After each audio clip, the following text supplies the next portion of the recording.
Hello and good afternoon. Hi, Thanks Suman. for joining us today, everyone. This is the 13th episode of Hi, Suman. the IET India Digital Conversations. Today's session is very interesting and something which will mostly like to change the way we have all looked at human and robots coexisting and collaborating for the greater good. Cobotic responses, as we call them, means responses in which humans cooperate with robots. And in this case, we are talking about drones as the robots. Now, this could be the future and even the new normal, and may even open up several new opportunities and possibilities. I'm your weekly host, Suman Bhaumik, and I lead the events development for the IT in India. It's time for me to introduce the moderator for today's session, Vignesh Santanam. Vignesh is the lead, or the India lead rather, for drones and tomorrow's airspace at the World Economic Forum's Future of Mobility platform. Over to you, Vignesh. Right. So thank you so much, Suman, and thank you to the IET India, the India chapter for organizing this. I think the session on digital conversations is pretty critical and important to some of the work that's happening around. I'd like to, I think I can comfortably say that the year 2020 has been the year of rescue robotics of sorts. Pretty much every discussion that has happened this year, drones in disaster response has been a very important piece in that. And today we have among us three illustrious people who will be discussing this. So without much ado, uh, I'd like to, before I get into this discussion, a final line on what we're looking at today is that ideally at the end of today's session, we should be able to enable a rather replicable model of drone operations in times of disaster. And the number that you mentioned, Suman, earlier of the industry forecast of hitting 21 billion, will it be adversely affected by COVID, or will it be improved given the current COVID scenario? So those are some economic angles also that we should look at as a result of this. So without much ado, welcome to everyone, and thank you once again to IET for hosting all of us here. Let me start with Vaibhav. Vaibhav, as a young entrepreneur based in Delhi, and being part of the drone industry for a while now. If you can take us through some of your experiences in handling disasters, have you done something around the recent COVID-19 scenario? And if you can take us through some of that. Sure, Vignesh. Thank you so much. First of all, I'd like to thank IET for bringing up this platform and the audience together, and welcome to all the attendees here. So, let us get started with the emergency response that you're talking about, Vignesh. So, the emergency response requirements have existed for quite a while. We have been in the drone industry for over 4 to 5 years, but I think COVID-19 situation has really escalated the need and the demand for the drones. I think everyone has realized on a very large scale how they can be used for the benefit. So primarily, I think I'll go on some key points that how we have utilized correctly the drones in this scenario, how we have overestimated their use, and how we could have possibly used them better. So I think the use of drones, especially for the COVID-19, has been very much in monitoring the situation, monitoring the crowd, breaking the law, or not adhering to the curfews for the Section 114s, and making announcements when the authorities had to maintain distance from the public. And where we could have utilized it more is, there are drones nowadays that come with thermal sensors, and you can really identify specific temperatures down to the range of decimal degrees, and those can be really helpful in identifying, people who could be possibly carrying the infections in a crowd or something like that. And where we have overestimated is, I think initially there was a lot of requirement for the spray of sanitizers using the drones. That is somewhere we need to understand that something like a virus or cannot be really, dealt with by using sprays with the help of drones, because, at one end we are educating people about how we should really wash our hands, we should keep distance and not touch things. So there's not everything that the drone can sanitize.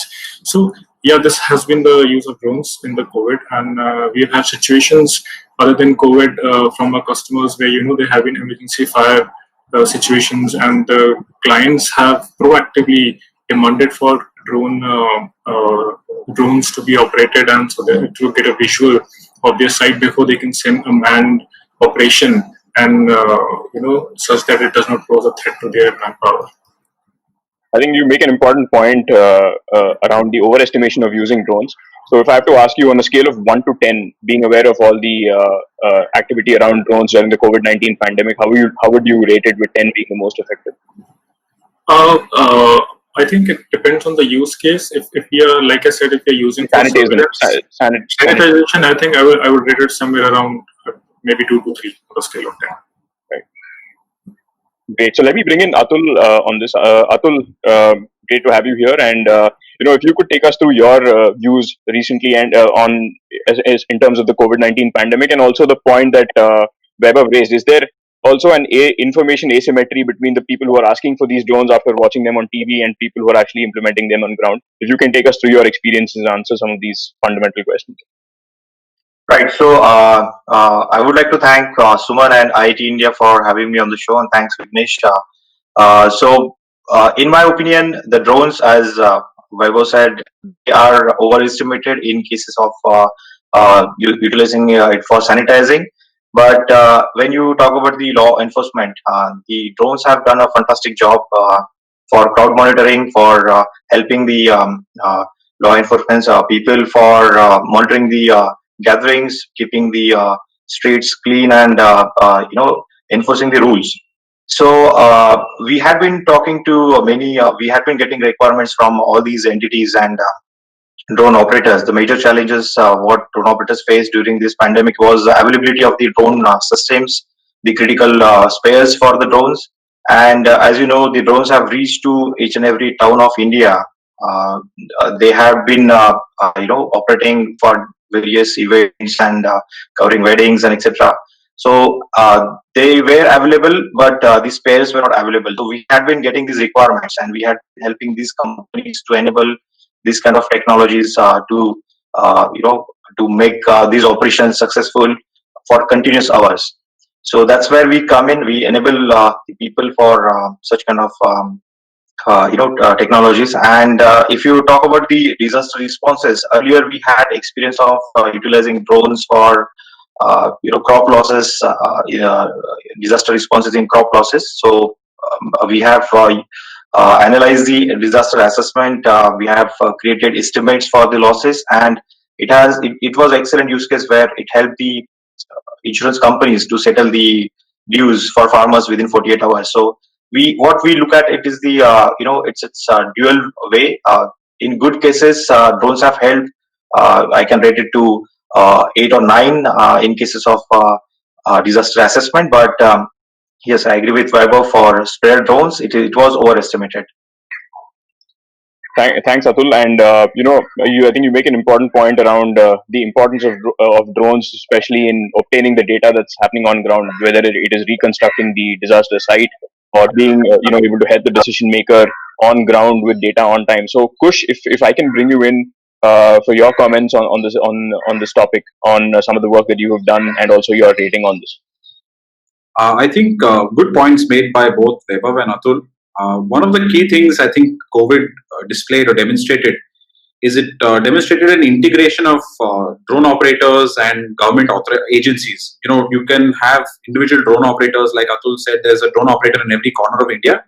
But for the entire ecosystem to get integrated, where there was a live feed coming from the drone operator to a police control room, that is something that the industry enabled, and the use case really worked because the end-to-end was put together as a requirement during COVID. So I think that's one very great. That's one of the reasons that this was so successful.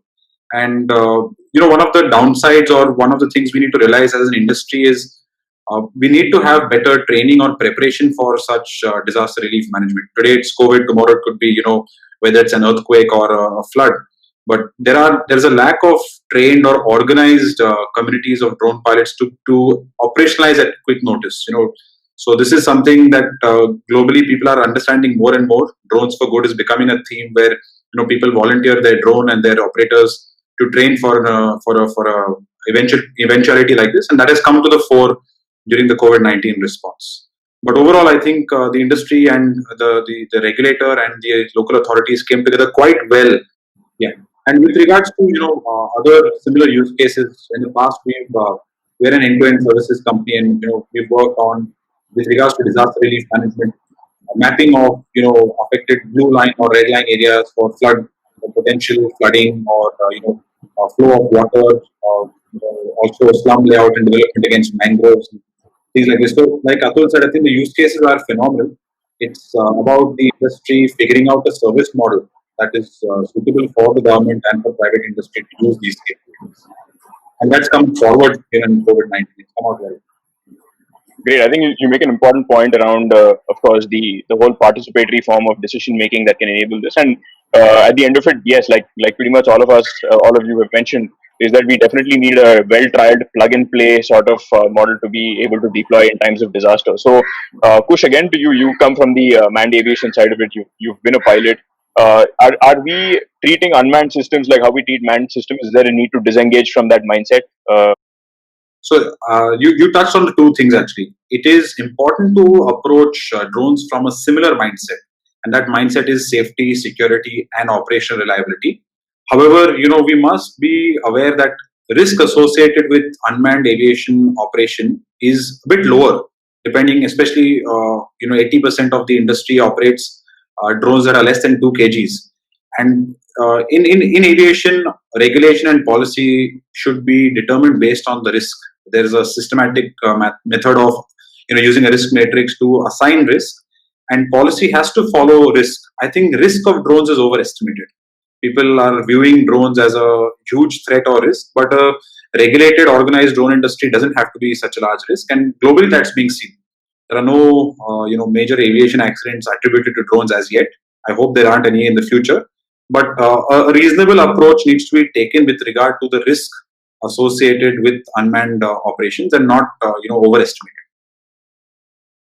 Great, thanks for that. I think also, if I may, some of the top, uh, drone missions that have happened in the recent past, whether it's the Locust spraying or the survey of oil and gas pipelines, the IPL, etc., have been on the basis of exemptions. And the reasons why these exemptions are getting cleared is because of a solid safety case behind it, which sort of underscores what you mentioned. So, Atul, as somebody who is working on drones from a defense perspective, what are the core components of a safety case?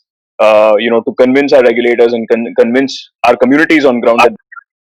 Right. So, if you ask me about the safety case around the drone operations, if we consider the urban areas mainly, as of now, no accepted framework for assessing the safety case is available in the all the countries which are trying to set these safety cases. I a bit differ with Kush here about the risks which are involved. As you know that the ecosystem is still building up in India. If you talk about the safety case, I can see the two risks. One is the people and the structures on the ground, and second is the sharing of the airspace with the manned flights. Now, if you decide to create a template for safety case, it should define the risk prevention and risk mitigation barriers. So, in case of a safety case, the barriers could be related to the airworthiness and the design standards, like we have DO 254 or ESA guidelines for aircraft industry. Something similar needs to be adopted when we design the UAVs. It can also talk about the system design barriers where a standard hardware needs to be used, software verification and validation, which I think the DGCA roadmap talks about.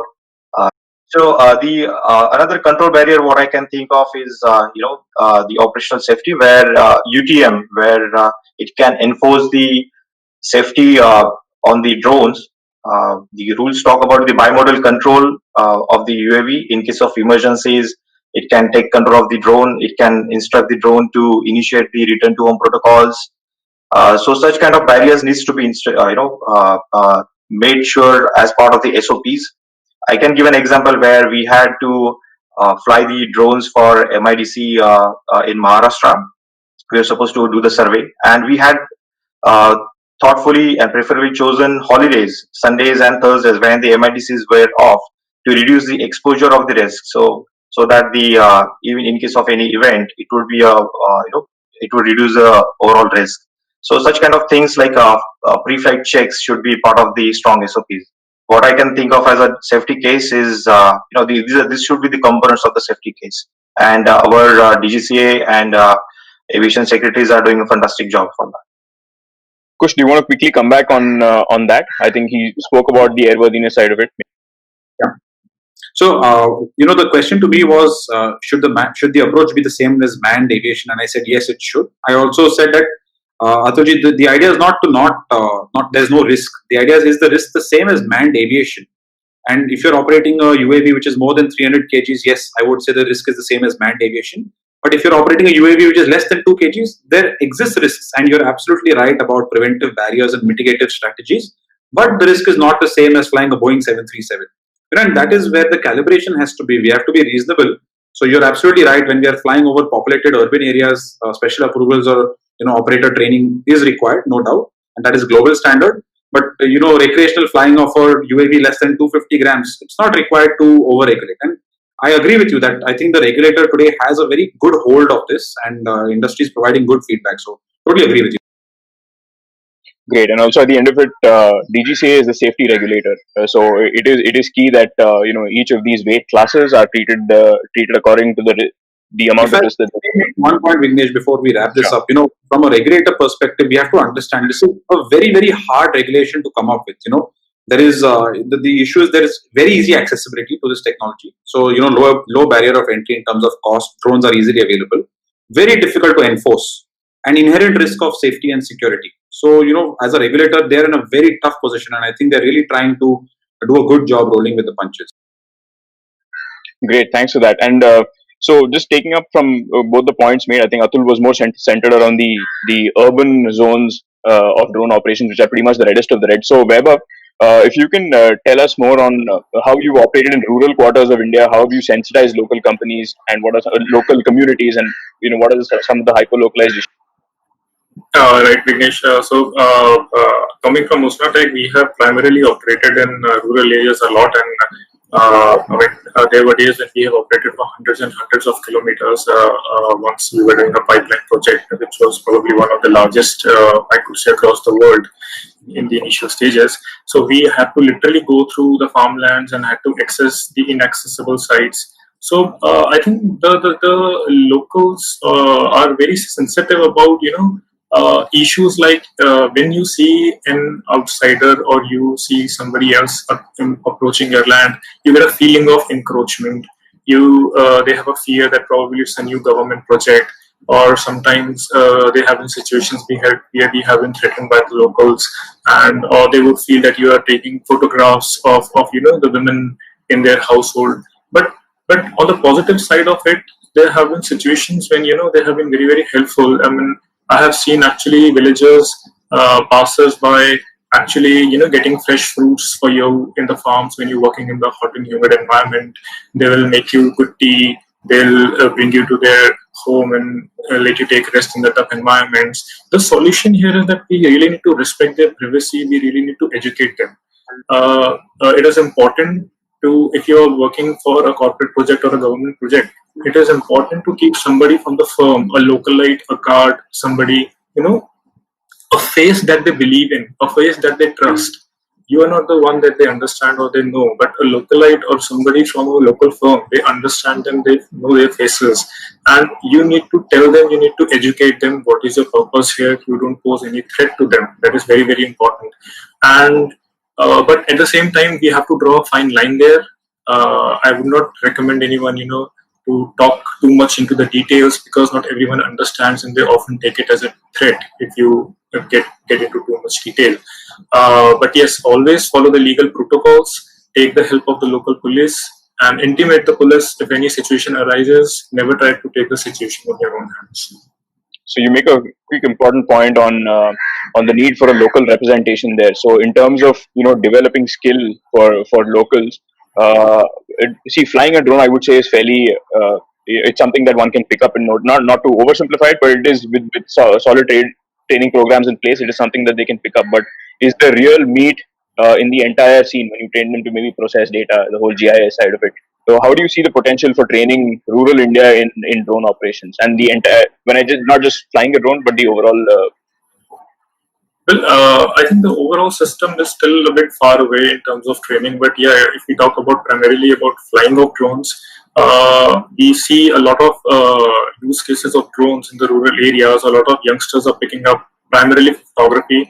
But I think one big sector that we can cater to for the locals is the agriculture sector. I think that is the biggest industry in the country, and if I'd be happy to see that day when every farmer is able to use a drone to monitor or spray on their crops, and rather it's a very cost effective method, both in terms of the amount of pesticide they use and the amount of time they save, and definitely it saves them for a lot of hazard factors.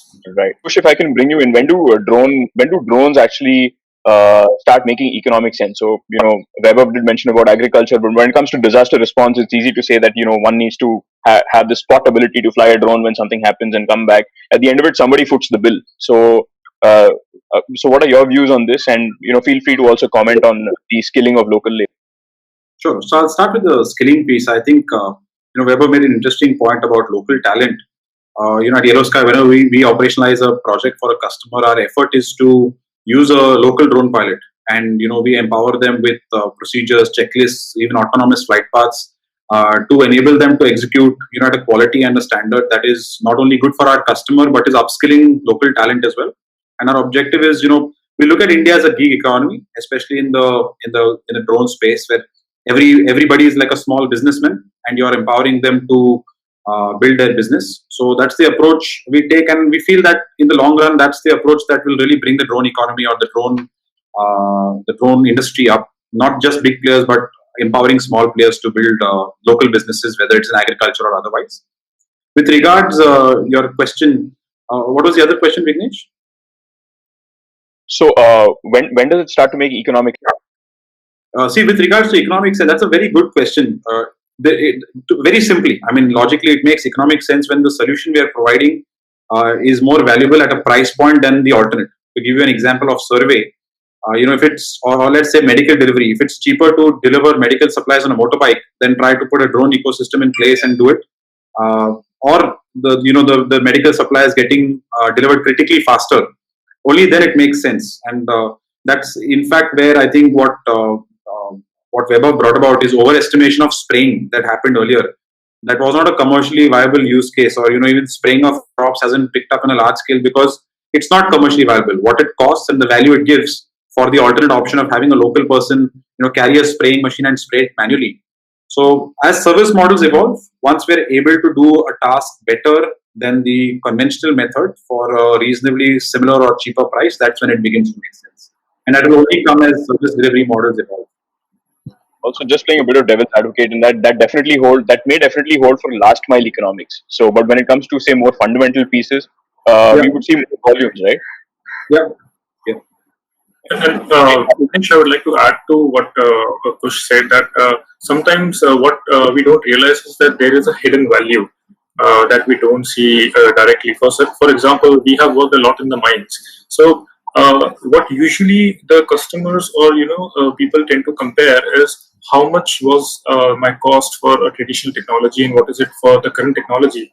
But the key difference for such an industry is the traditional technology. If it was taking somewhere around 6 to 7 hours to complete an operation, the drones are doing it in mere 30 minutes. So it's not the cost comparison in terms of the services, rather it's the 6-7 hours of operational cost that you are saving in your operations. I think that is a bigger factor to the industry. So there are many industries where there are hidden economic benefits rather than the direct that we see upfront.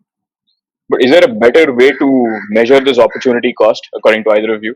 Because if the qualitative is going to weigh against the quantitative impact of it, what are your? Then that's where Vignesh, it becomes challenging but exciting for entrepreneurs like us to be able to prove to an industry the value we are giving. Taking on from what Weber said, it's a very interesting thing. Today when you give an output for the construction or infrastructure industry with a drone versus conventional survey, you're not only saving time, the data is much richer, and there's no quantitative way to prove this easily. But the qualitative decision making shoots up so much that as the industry matures, this is the value is sort of getting exposed. It's difficult to put a quantitative number, but qualitatively people are beginning to realize this. Right. Atul, you want to come in on that, on the economics of drones? Right. So, great points made by both Kush and Weber. We are a drone manufacturing company, and we focus on indigenous manufacturing and technological development. For us, the important point would be to making these technologies available, and also what we think is the ecosystem needs to be built up. That's when the more economical sense would come in. We could there are use cases which are only available in case of a country like India, and along with that, as Indian government has started the initiative for Atmanirbhar Bharat, we feel that lots of startups are going to be there who would take part and do the they can play a role of becoming the part of the ecosystem and make all these technology and business models sustainable economically. So that's my take on the making drones available. Great. So, taking the point on economics ahead. So, this is actually an open question to those of you who are who are either raising money or have already raised funding for your companies. There is a lot of paperwork that's around, that administrative actions that do the rounds here. So, how much have you benefited from national level schemes? Say, like Startup India, for that matter, even Atmanirbhar Bharat. I believe now there is a cap on 200 crore tenders and above, which should go only to local companies. So schemes like this, point one. Point two is, how, when it comes to your licensing, like Atul, I'm sure you now are applying for DIPP licenses, given that you're a manufacturer, etc. How are you keeping the interest of your investor alive? So, if I can start quickly with Atul, then move to Kush and Yeah. So if you talk about the Startup India under DIPP, getting a Startup India certificates and licenses is much easier. It has become online. One can apply and receive it in a month's time. When you talk about the industrial license for manufacturing, the Ministry of Commerce has separated out the drones for civilian use out of the industrial license part, and now it is only applicable in case when you supply the drone or manufacture the drones for defense use. We are relatively, in comparison to the other panelists, I think we're a new entrant. Yellow Sky is new entrant in the drone space, but that was carefully calibrated to align with release of the policy CAR 1.0. And for us, that was very critical that there is a regulation and policy associated with the drone industry before we invest in the space, and that is reflected or mirrored by investors. Investors are surprisingly aware of regulatory advances and movement. But I have to say that the fact that the Indian government is adaptive and they are moving fast, it is keeping investor interest alive, and investors are waiting to see where this is going, and it is keeping. I think a lot of drone businesses today are viable options for investors, and investors are very keen to see how regulation rolls out.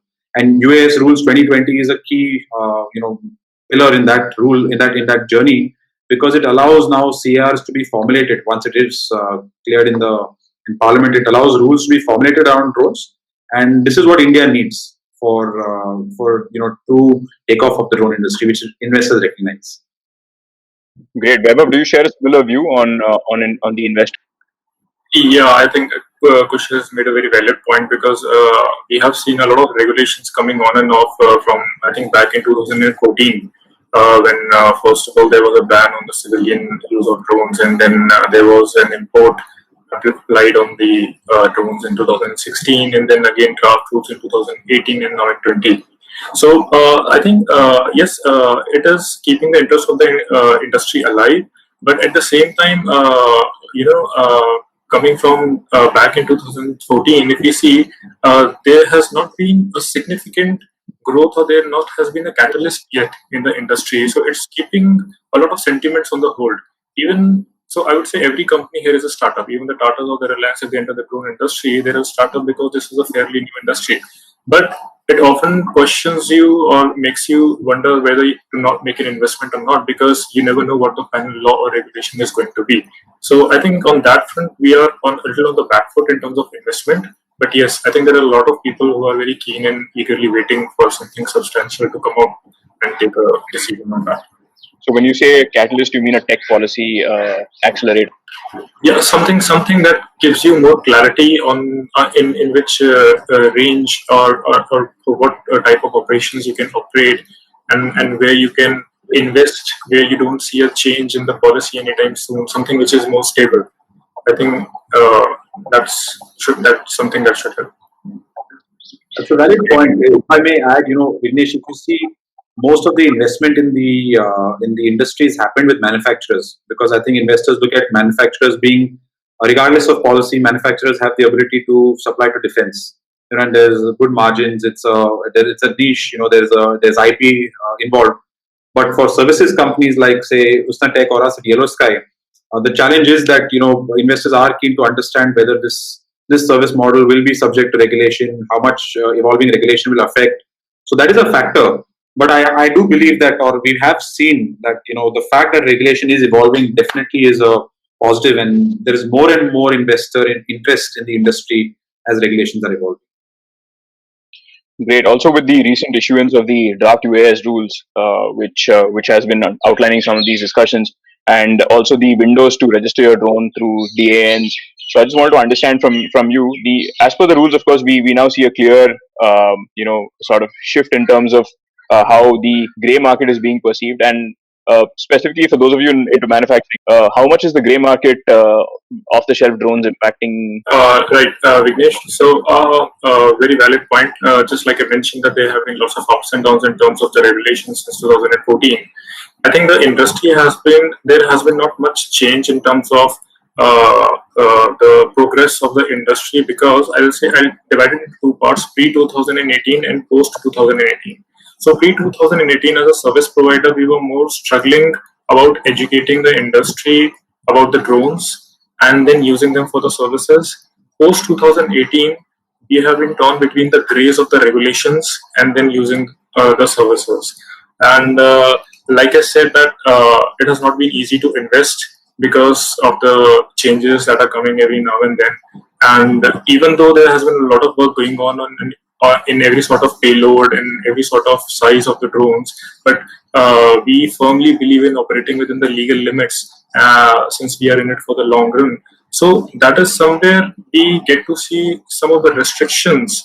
A lot of youth is looking forward to their career in the drone industry, but somewhere down the line they lose hope and they quit because there is not enough that firms like us can do, given the restrictions that we have now. But I think this can be solved by categorizing the risky operations and the non-risky operations, in the sense an individual taking a drone and just flying anywhere could be a bigger threat, rather than a registered firm who has government contracts or corporate contracts. I think those cannot be considered as a threat to serve the nation, or to for the advancement of the industry. So somewhere we have to set a line, and we have to enable the industry, and so that things can progress in a faster way.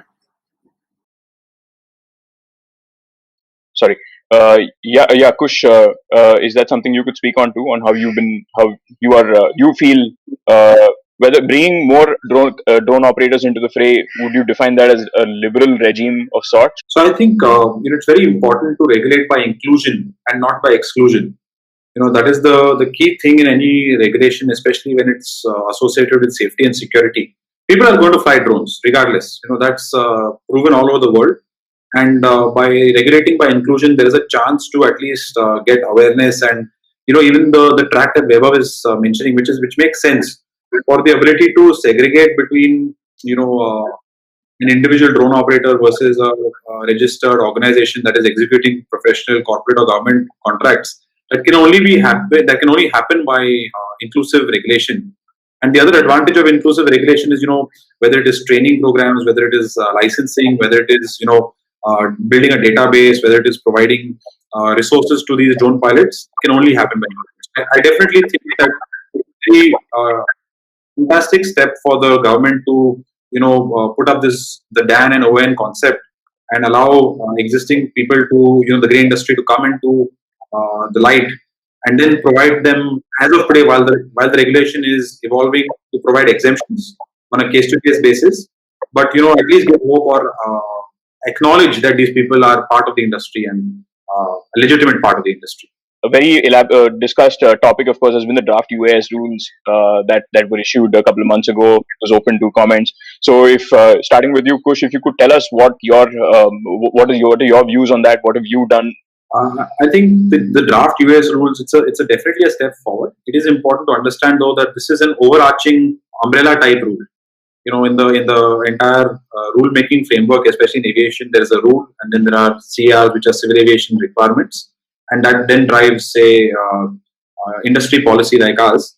But the fact that the drone industry has been given the importance or the significance of its own rule is a huge step forward. And while there are certain aspects in the rule that I do believe are going to be challenging to accomplish, like the focus on NPNT remains, there still is, I think, a deep thinking that has gone into creating this rule, and it will give DGCA and other associated bodies the power to create practical civil aviation requirements to enable the industry. So it's definitely a way forward. And in terms of recommendation, I think we'll have to wait to see what kind of CARs are published as part of this rule, and the recommendations would be more suited to the CARs than the rule itself. The rule is, like I said, in my opinion, an overarching umbrella. Yes, and talking about the overarching umbrella, we've seen authorization frameworks around drone ports now, and even UTM systems. Yes. This is actually a fresh development and a very positive one, in my opinion. Is there anything more that you feel could have come under the authorization framework? So I think while the authorization framework, they are looking at authorizing each and every stakeholder of the drone industry. I think it comes back to what we were talking about is what type of risk assessment or risk mitigation is the regulator looking at for this industry. Uh, you know, More clarity on this would have been nice, but like I said, I don't think that's a purview of a rule. The rule is laying out the framework, and the CRs will. So I can't say that I would recommend something different at this point. It's a very difficult position that the regulator is, and I think they're doing their best with what it is. Weber, if I can bring you in your views on the draft UAS and your recommendations as well.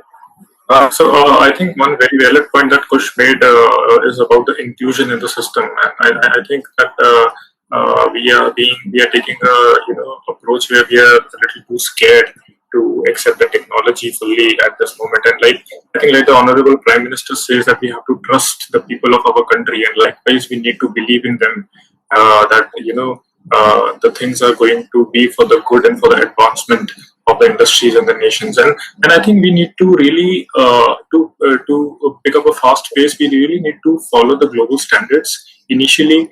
And rather than adopting things from the scratch, there are certain basic principles that many countries have adopted, and standards that they have adopted. So let us not experiment on those parts. But on the other front, I'm glad that coming 2020, the government and the organizations are playing a major role, and they are moving very fast in terms of the feedbacks that they are taking.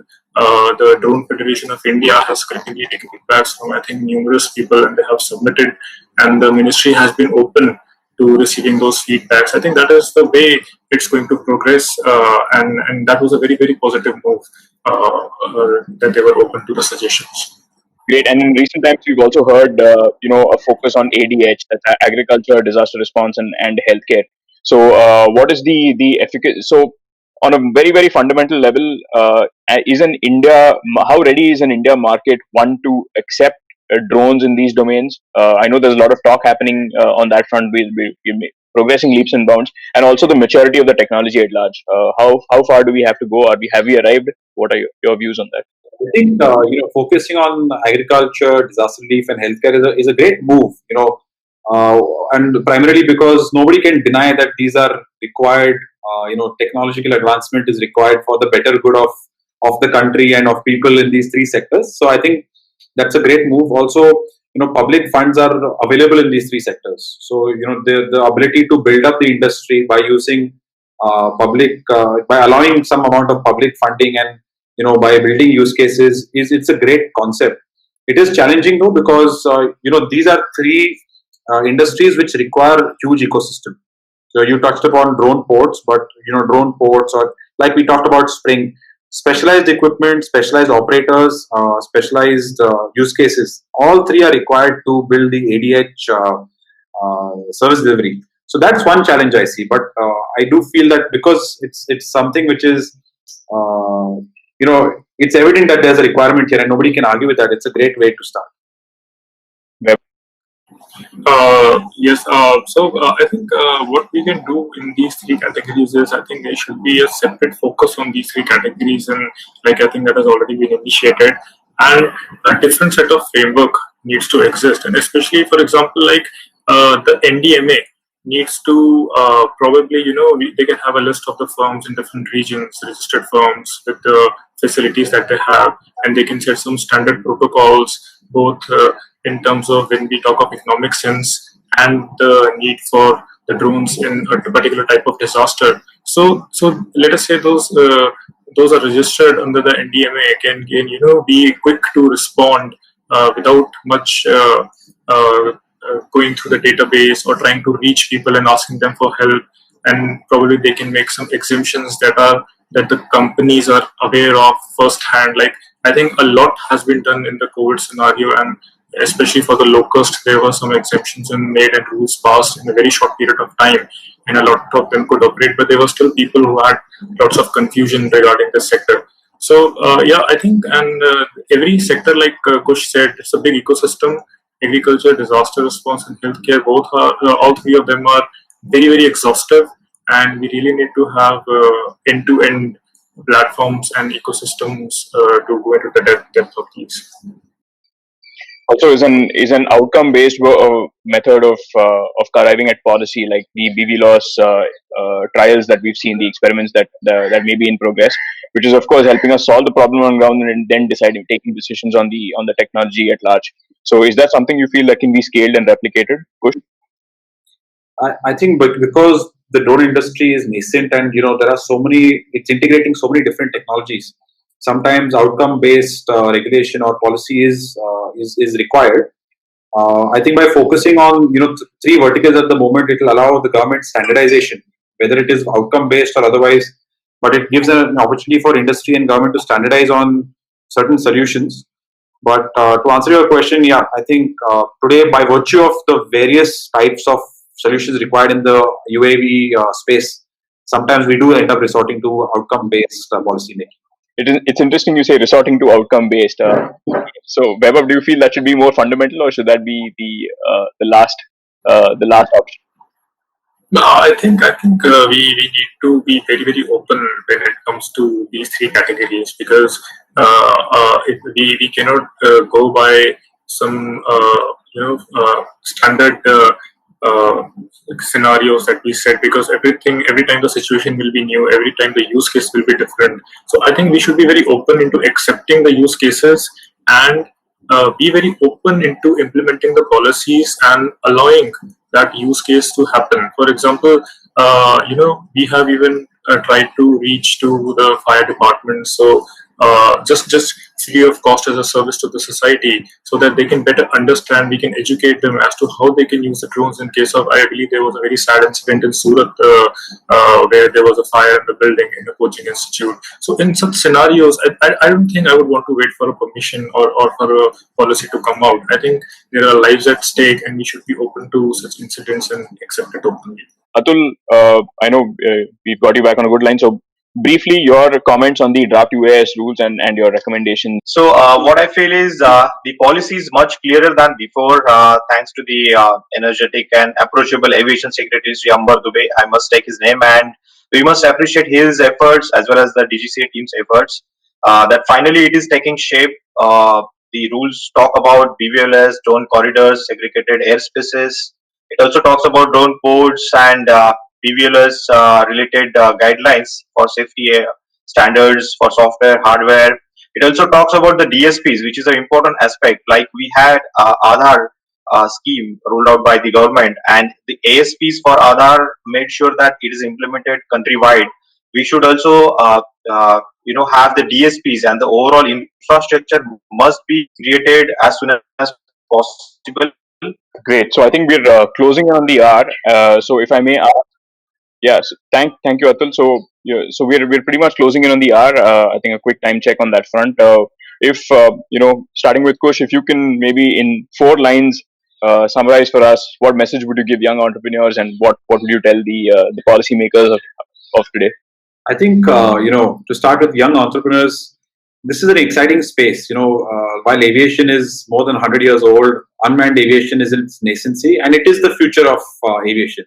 That's something that we must all realize and must be excited and patient.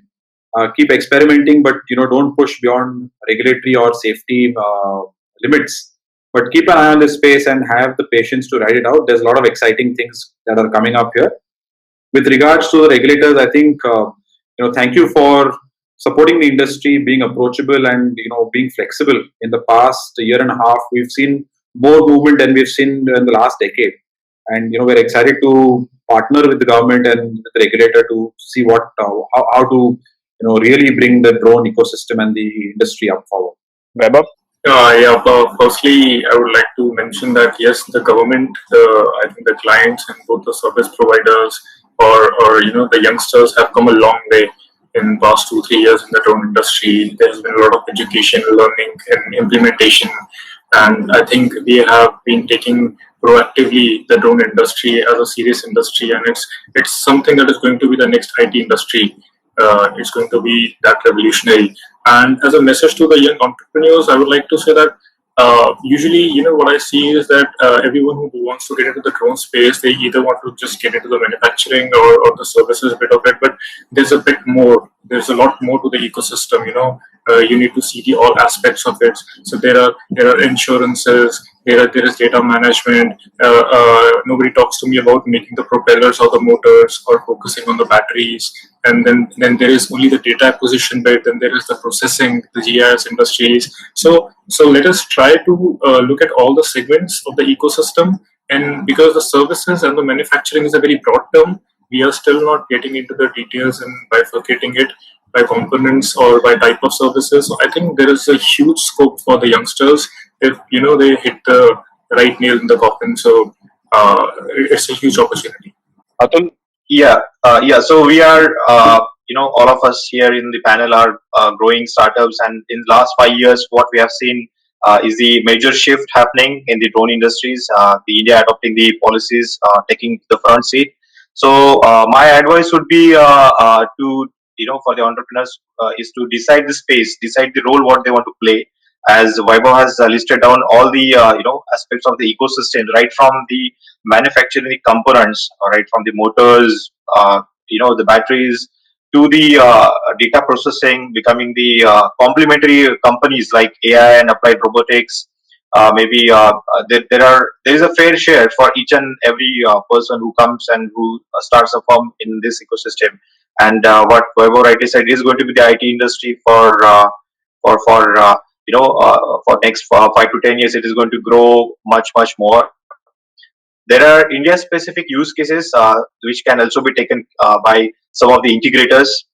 I can give an example where the home insurance is a use case in Western countries, which is not applicable in India. Likewise, the agricultural insurance and the crop losses assessment is a strong use case can happen in India, and I think these use case solutions can be taken as a primary focus by young entrepreneurs. So just to summarize, I think we've in one sentence, I think drones as on today are now slowly becoming part of the solution, and they were initially perceived as part of the problem, and this is definitely a departure from that.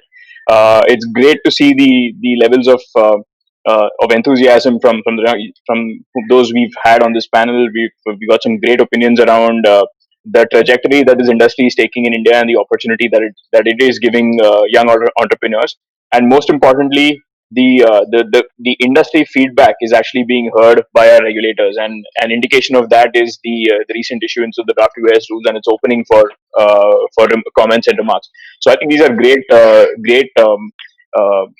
sort of phenomena at large as far as this setting is concerned for the drone industry in India.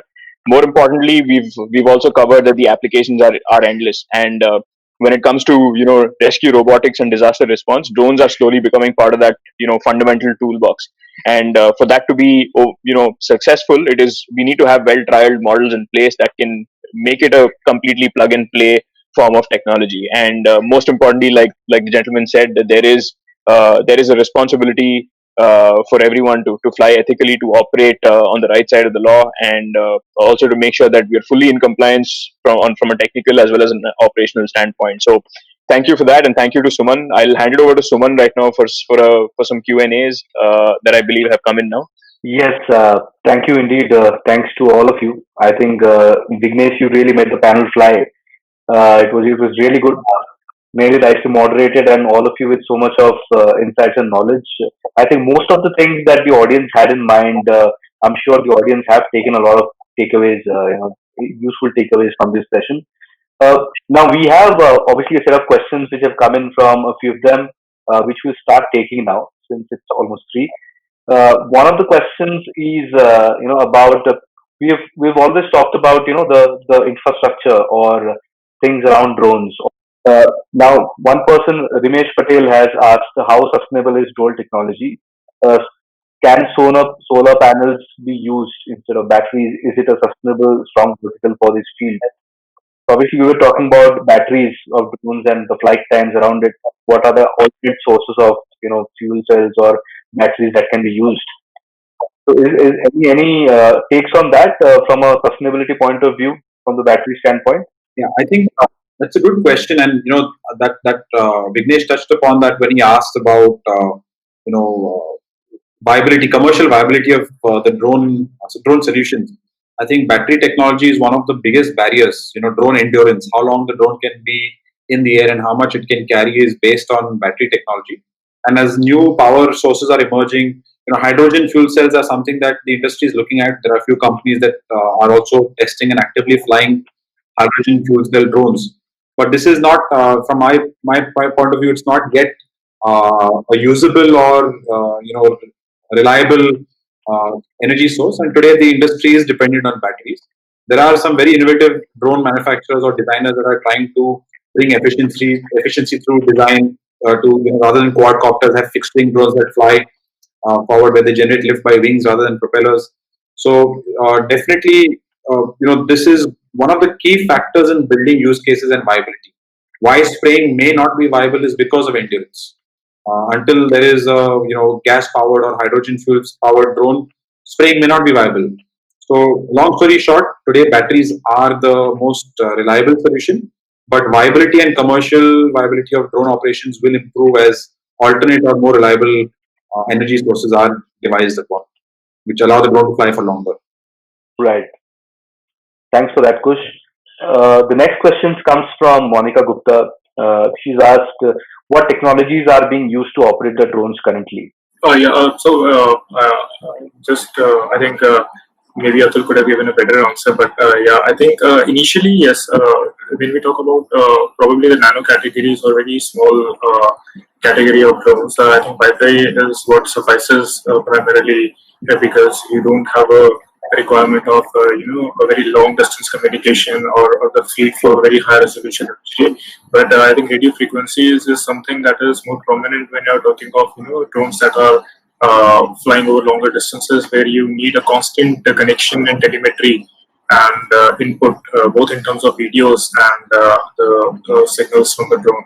So yeah, and these are being enhanced every day in different forms, and the companies are calling them by different names. But yes, so I think one of the very known manufacturer in the commercial industry, we now have a capability in the drones where they can be, you can have connectivity up to 15 kilometers. So yeah, we are moving ahead with them. If I can add, Yeah. I think very well summarized by Weber. Today that's along with batteries, that's another limitation: connectivity with the drone and receiving telemetry data. So when we're looking at BVLOS, which is beyond visual line of sight operations, one of the key things that industry is trying to reliably arrive at is, like Weber said, telemetry, which means that getting the information, live feed of information from the drone, both video and flight information. And a lot of the advent of new technologies, whether it's 5G, whether it's command and controlling using satellite technology, or as these become cheaper, more accessible, and more mainstream, use cases with drones will really, that's where I feel it will really go through the roof. But today, that the limitations are, we are limited to Wi-Fi or radio, ultra high frequency radio frequencies that are primarily limited to line of sight. Right. taking that a little ahead, I think there's also an opportunity to develop the telecom infrastructure in rural areas if one has to do. Yeah. The next one is on can you discuss cybersecurity issues in drone operating and what security techniques are being employed? The US experience shows just encrypting the data stream is not enough. Uh, Vignesh, do you want to take that up? That's actually a very interesting question, and I think that's a major concern both as service providers and for the customers as well. And I think other than the data encryption and ensuring that we are following all the protocols, we need to ensure that we are using the right set of softwares. The systems that we are using to process our data, to capture our data, are free of malwares. We are using the right set of preventive softwares, and we ensure that the data is in right hands, because cybersecurity is a very big issue. And I think last yesterday only we had a major hack for Twitter, and a lot of major accounts were hacked. So when these things are happening on this scale, I think we are still far behind in terms of cybersecurity. And very interesting topic I would like to leave for the audiences if anyone would like to capture that. The new technology of blockchain is now being picked up globally, and I think it's about time that blockchain is implemented into the drone technology as well. Once we have it, I think the cybersecurity will get a major boost, and I think that is something that will really enhance security globally, and that is unbeatable. Super. Yeah, really very good insight there, Vaibhav. Thanks a lot. Uh, One thing I think we wanted to ask, and I'm sure the audience would also agree to this, when we talk about ethics of drone operations, right? Given that one stray lapse by an irresponsible operator can stall business for the entire industry, and we have seen it in other industries as well. Talk about shared mobility and other cases. One lapse or one, some error or something done by some driver is causing ripples across the entire company. So, what about ethics in drone operations here? That's a very, very critical component. It has to be, the drone code of conduct is something that already drone operators globally, have come up with and subscribed to. There's something called the drone code of conduct. Yeah. And one of the other key things of regulating by inclusion is an ability to draw awareness within the drone operators nationally and otherwise towards the drone code of conduct, or allow some training material or some awareness material for this. It's critical because, as you rightly said, one simple mishap by one person can bring down the whole industry. There is risk, there is safety and security issues that can happen, but it is very important that there is a SOP, code of conduct, training, all of these associated items to mitigate this. Yeah. Vignesh, you want to add a few lines to that? Right. I mean, I just echo what Kush said. In terms of the code of conduct, I believe it is well listed on the UAVators website. I believe it was fully established in 2016. Since of course we had a pretty elaborate discussion on the safety aspects of it, but there are also some ancillaries. So if you're a drone operator, you just don't fly it from point A to B. You're the custodian of what's happening at that point and what's happening around you. So there are angles, even things like disposal of batteries. A lot of fires have happened due to batteries that have been disposed with a bit of charge left. So these are some angles that we need to look at. Two is, if your drone is beyond repair, whom do you give it to for repair? Where do you go when it's done? These are actually angles that are captured in our recent draft Uas rules, and which are also there in the car 1.0 for reference. So the security and safety aspects are there, but these are ancillary angles to also look at, which I would touch upon. I would just like to add to the. I think initially someone mentioned about loose pilots. So I think there should be a very strict penalty that should be implemented for such scenarios. Where people don't threaten the national security, or places like airports, or of secrecy that come in the Secrecy Act. So there was a scenario where a pilot accidentally landed the drone on a Las Vegas airport, and he was fined $20,000. So I think those are the kind of things that we need to implement, so that no one would make a mistake even by chance in such scenarios. These are very extreme cases, but we need to be prepared for this. So couldn't agree more on those things. I think one person has asked a question about. I think it is already been some parts of it was being discussed. Do the Indian regulations allow widespread use of drones in situations like the recent locust attack or forest fire or agriculture for spraying purposes? So any thoughts on that? I think if you look at what the government has done recently with allowing registration of existing drones, even the grain industry drones, through and giving the DAN, a drone acknowledgement number. What that has allowed the government to do is actually be responsive.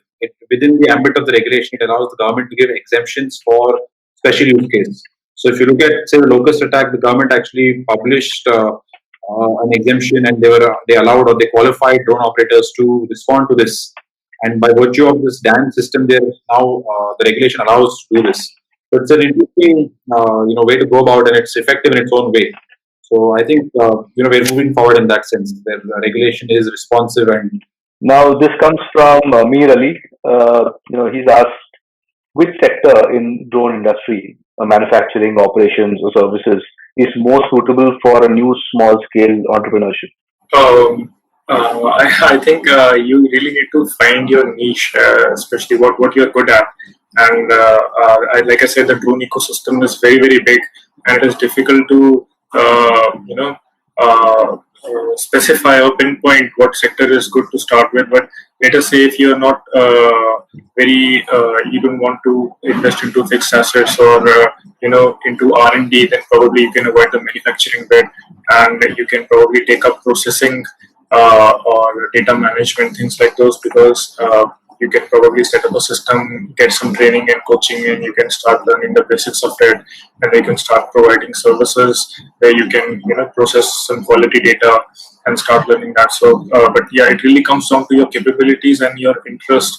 And but any sector that you choose, you really have to drill down into the details of it, understand the market, and then get on to it. I'd like to add Yes, please. something there, Suma. I think that Weber made this point very well earlier, and again said it right now. Whenever people look at the drone industry, the focus has been traditionally in India so far on manufacturing, and there is really a requirement and a space for other blocks of the industry to come together. What Weber just said about data processing. Today, there is no large-scale Indian data processing company or solution even remotely available, and there's huge opportunity there. We do our own data processing, and our quality is actually better than, say, what industry standard is. But people are not able to recognize that there's a huge opportunity there. And similarly, what Atul said, you be a component manufacturer, you don't have to manufacture the whole drone. So I agree. I think Weber put this very nicely. You have to find your own niche and really look at the industry as a whole and fit into a block where you can add to the value chain. It doesn't have to be manufactured. It doesn't have to be pure field services or operations. This one comes from Mr. Piyush Mishra. He's asking what are the top requirements for number one, enabling local manufacturing and scalable service models, and number two, meeting battery and alternate sources of energy. Right. So essentially, what's happening on ground. We have seen when of course the IT industry boomed, we did see the rise of the SEZs and a lot of these companies moving in there. So as far as young entrepreneurs in the drone sector who are aspiring to manufacture drones, I should definitely what many states are now offering subsidies for manufacturing. States like Telangana are giving out their areas for drone manufacturers to come in and scale and advance their technologies. One is, of course, the place where you manufacture your drone and the assembly lines. Two is the ability to sandbox. So that is definitely a something that we should look at quite seriously. I know educational institutions are part of that fray, but it should definitely be scaled up a little more, where people can come and experiment with their drones. Maybe have miniature models of trials and deliveries that can happen in these air bubbles, and then learnings from that should definitely be documented. I personally see a very strong policy angle, not just from the drones and the the operating and the operating side of it, but also in terms of how we can liberalize our manufacturing.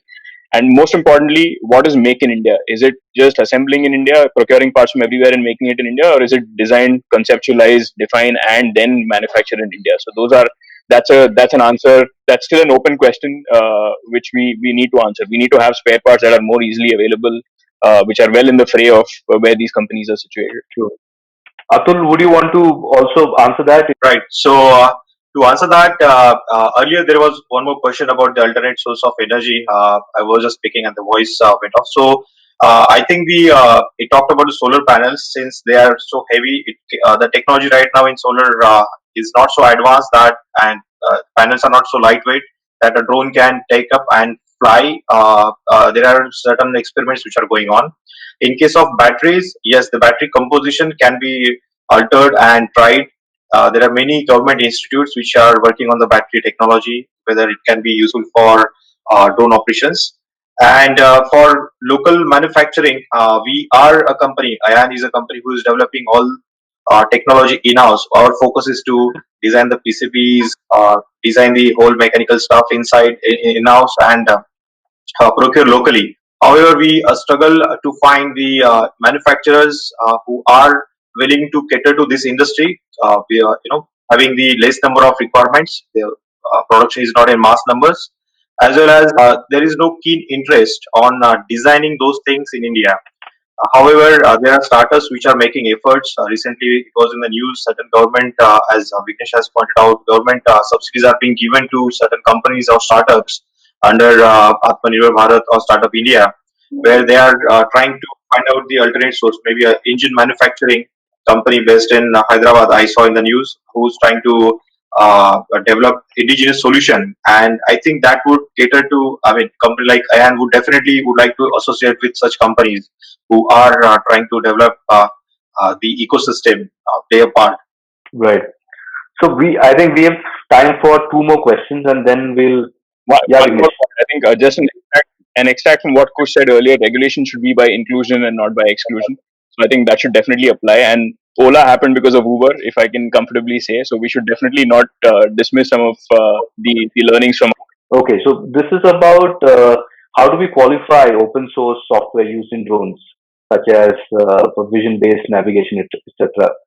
So this is one which has been asked, and the other is, can you tell us more about the data processing capabilities of drones? If you talk about the overall flight control systems, there are open source systems which are available. The software stacks are available and being adopted by many manufacturers across the world. They are community based. There are certain developments which are happening. Also, there is an angle of safety which is being looked at by the community. So, in a way, it is good to have. However, to make a reliable system, one should adopt software standards while developing such kind of softwares. If you talk about the vision-based navigation, yes, it's the latest thing which is being talked about by all these communities, and even in cases of defense or humanitarian use, these kind of systems are being talked about. So, to validate and to qualify such kind of system, there should be a government regulatory framework to or maybe a lab which is proposed by the government as well to analyze such kind of systems. Enough trials should be done. Enough use cases should be tried before adopting and releasing this technology as part of the products. So in IAN, we follow that without having a certain number of landings, without having certain number of use cases and test cases passed successfully, we do not add a feature to the final product. So any company who is trying to develop such system should either tie up with drone manufacturing companies and try evaluate such kind of systems. If those are open source, it should be validated from the companies like certain the government entities who would validate, verify, and validate these software technologies. Thanks a lot for that, Atul. One last question that we can take. It's about is there any proven cases used in for electric distribution companies? And this comes from Satyendra Agarwal from BCS. So any use case that you guys can talk about, or Yeah, I think that's a very good question. Not many people know about it, but for electrical companies, I think there are multiple use cases. One very interesting use case that I would like to mention is the laying down of transmission lines. So not many people are aware of it, but initially the manual labor used to put up strings on the poles, and then they used to pull the wires, heavy cables. But now the laying of strings from pole to pole is being done via drones. So that's very fast, and that is very safe method, and that is where it is being used. And then also there is something known as leakage of electricity from the transmission towers. That there are special sensors which can be used to detect if there is any leakage in the transmission lines, or the points of fault, and those can be detected and those can be rectified. And then a lot of thermal cameras and high resolution zoom cameras are being used to investigate the power grids.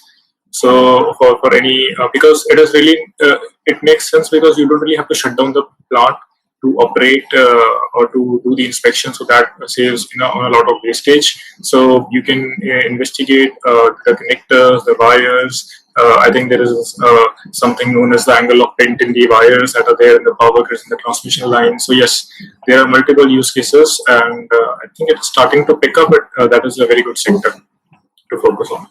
So there is, if I may add, I think Weber has covered most of it. The challenge with some of the use cases that the power transmission, power distribution industry is experiences that solutions such as stringing of power lines requires high power and specialized drone operation. I'm not sure how many local players are able to do that. I'm not saying there aren't. Some simple use cases, something that we've explored with power distribution is as simple as mapping an entire village or town, and we have AI capability to pick up transformers. We can geolocate all transformers in a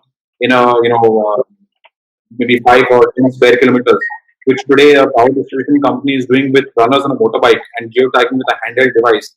And they say have 100 runners, and we are able to do it in 3 days purely with mapping with a drone and then using AI to pick out the transformers.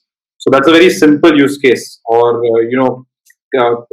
just for our ability to he talked about power leakage, but using thermal cameras to as we fly along a power line to pick up hotspots, see where power is being stolen, something as simple as that. So these are some ready use cases. Or we have, like, for example, an inspection tool where a drone flies around the tower, and again using AI we can pick out defects or issues in the tower that are defined by the power distribution company, and we have an inspection view for this. So these are existing use cases along with the larger, broader use cases of, say, stringing. Of course, you have survey for rural areas and things like that. So many established use cases or sustainable use cases are emerging. And I agree with Webber. It's a industry to look into big time for the drone space. Yeah, and I think good you touched upon that point, Kush, because somebody had asked about integrating AI into drones, to find non-conformities during industrial site inspections or other surveys being done. I think that was a good point. I think we've covered most of this. Somebody has also wanted to know, is there any industry recognized training certification to become a drone pilot? A quick one line on that.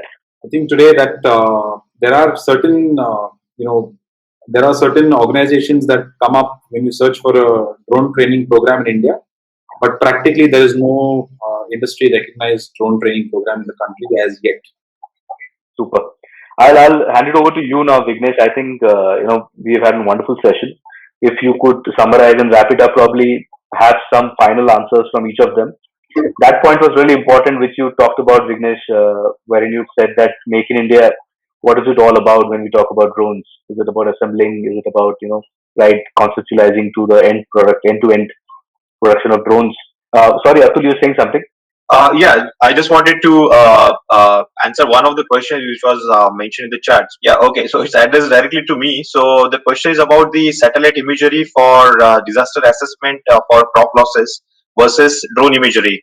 So I just wanted to add a point here that the drone imagery and satellite imagery is complementary to each other. They cannot replace each other. In a large area where the disaster is much bigger, that time definitely satellite imagery would be able to assess it quickly and good manner. But when you talk about drones are there on available on demand. It is going to give you the imagery at a very high resolution, and it can help you to estimate to the minute details how a crop loss has happened or how a life losses has happened. So this is the complementary to each other. It should not be compared. No, thanks a lot. I think that was indeed a good question, and I think very importantly and nicely you touched upon that. Vignesh, if you would like to sum it up now. Right. So I think we kicked off this discussion with on rescue robotics, and I think we were able to zoom into quite a few angles. around the whole ecosystem at large. So I think compliments to each of the speakers here. I think they did a fantastic job in coming out with their opinions. So I, more than me summing up, I think a line or two from each of them will perfectly sum up the day. We can start with Atul. Technology is here to stay. It is going to grow exponentially. Drone options, shipping us to ecosystem for the drones. It's going to grow, and I would like to request someone to conduct many more sessions to dive deeper in different aspects of this industry. Thank you, Atul. It's like in that movie अंदर अपना अपना when they say ना कि ज़्यादा कुछ सुनाई तो नहीं दिया, but smart boy जरूर बोला होगा. So it was like no, I got the good points that you said. We'll definitely keep on creating such forums and specifically more on drones way forward. Over to you, Kush. Yeah. Thank you, guys. Thank you to IT and definitely to all the attendees that have spent the better part of an hour and a half with us. So, and to the panelists for such mature and experienced opinion. It's good to see. I think it's heartening to see that the industry is being filled with professional organizations and people. And I agree with Atul that the industry is here to stay, and we'll see more and more sustainable and organized use cases coming up in the near future. And definitely regulation seems to be supporting in that direction. So looking forward to seeing where things are going.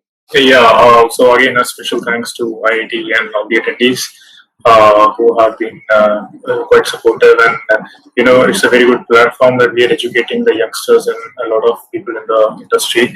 And just a word of advice to everyone out there that please educate yourself. When you get more into the drone industry, join the forums. You have us guys drop in a message to us, ask us, because there have been instances like when there was a registration of ban going on. I came across instances when people were charging 10,000 rupees to help you register your drone, which was actually a free of cost event. So don't get fooled into these things. Educate yourself. There are a lot of people who are there to help you in the industry. There are a lot of forums. So, and the industry is here to stay. We have replaced typewriters.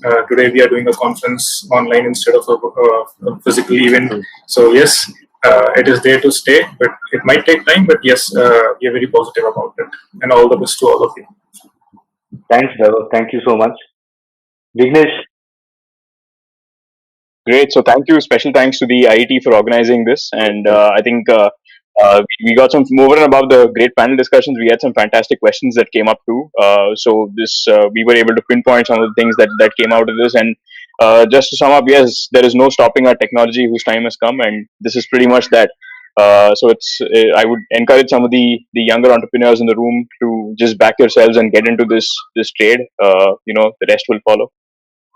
Thank you so much, all of you speakers. I think some wonderful and brilliant points discussed. I think somebody just mentioned it in the chat also, and I think we have got a very diverse and very unique set of attendees today, because this is not a subject that you touch base upon every time, and you don't have many forums which talks about drones in particular. And I think we have covered a lot in these 90 minutes that we could possibly do. I hope that we have been able to justify all the points that have been raised, and somehow been able to answer some of the important questions raised by this August set of attendees who have attended us today. And thank you so much, everyone, right from the attendees to the speakers, for giving us such crucial time. And we'll keep on seeing each one of you next week. And take care, stay safe, have a super weekend.